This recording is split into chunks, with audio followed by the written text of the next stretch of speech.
నా తెలుగు ప్రజలకు నమస్సుమాంజలి. ఐఏఎస్ అధికారిగా ఉన్న విజయ్ కుమార్ ఈ రోజు పాలిటిక్స్ లోకి ఎందుకు వచ్చారు?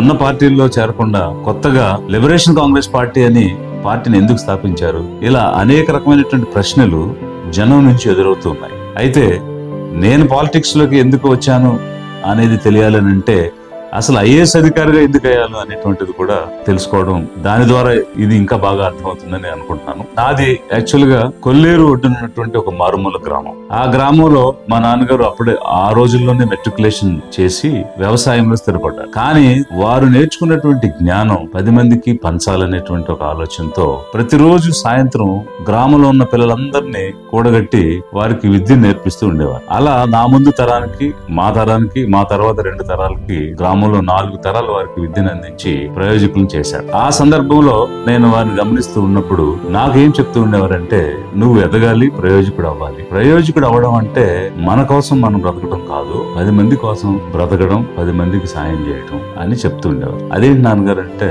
అరే మన కోసం జీవిస్తే మనతో అంతమైపోతాం, అదే నలుగురికి సాయం చేస్తూ జీవిస్తే చిరకాలం జీవిస్తావు.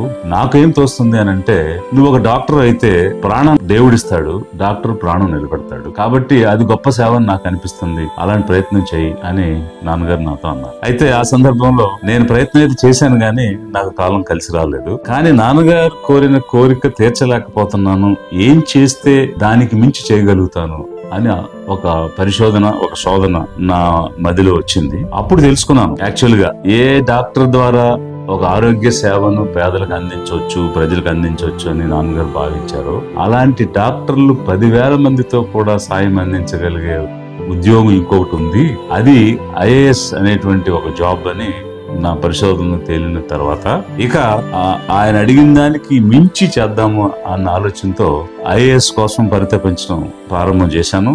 ఆ ప్రయాణంలో 2 సార్లు ఐపీఎస్ తెచ్చుకోవడం జరిగింది, ఒకసారి IRS customs and central excise service కూడా తెచ్చుకోవడం జరిగింది. అయితే మరి 30 సంవత్సరాలు ఈ రాష్ట్రంలో, 30 సంవత్సరాలకు మించి ఈ రాష్ట్రంలో ఐఏఎస్ అధికారిగా పనిచేసినటువంటి క్రమంలో ఈ రోజు ముగింపు దశకు వచ్చినప్పుడు ఒక సంతృప్తితో నేను బయటకు రాగలిగానని చెప్పగలుగుతున్నాను. ఎందుకు అనంటే, ఏ ఆశయంతో అయితే, ఏ లక్ష్యంతో అయితే ఈ ఐఏఎస్ అనేటువంటి ఒక సర్వీస్ తెచ్చుకోవాలని ప్రయత్నం చేశానో దానిని పూర్తిగా సద్వినియోగం చేసుకోగలిగాను. ఎందువల్లంటే పనిచేసిన ప్రతి జిల్లాలో కూడా వేలాది మంది జనం ఆదుకోవడమా, అభివృద్ధి పరచటమా, విద్య ద్వారా, ఉద్యోగం ద్వారా, ఉపాధి ద్వారా, అనేక అవకాశాల ద్వారా పనిచేసినటువంటి ప్రతి జిల్లాలో కూడా దానిని ప్రతి నిమిషం ఐ షుడ్ సర్వ్ అనేటువంటి ఒక తపనతోనే ఈ 30 సంవత్సరాలకు పైగా ఈ రాష్ట్రంలో పనిచేయటం జరిగింది. ఆ విధంగా చేసిన క్రమంలో అనేక విషయాలు నేను ఒక అధికారిగా చూడటం అన్నది చూస్తే, మరొక వైపు సామాన్యుడిగా ప్రజలు ఎలా ఉన్నారు, ఎలా భావిస్తున్నారు అనేటువంటి విషయాన్ని ఒక యాత్ర ద్వారా తెలుసుకోవాలనేటువంటి ఆలోచన వచ్చింది. అప్పుడు ఐక్యతా విజయ పదం అని ఒక పాదయాత్రను తీసుకుని 2729 కిలోమీటర్లు మొదటి దశగా మన రాష్ట్రంలో నడవడం జరిగింది. అప్పుడు ఒక అధికారిగా ఉన్నప్పుడు కేవలం మన దృష్టికి కొన్ని అంశాలు మాత్రమే వస్తాయి,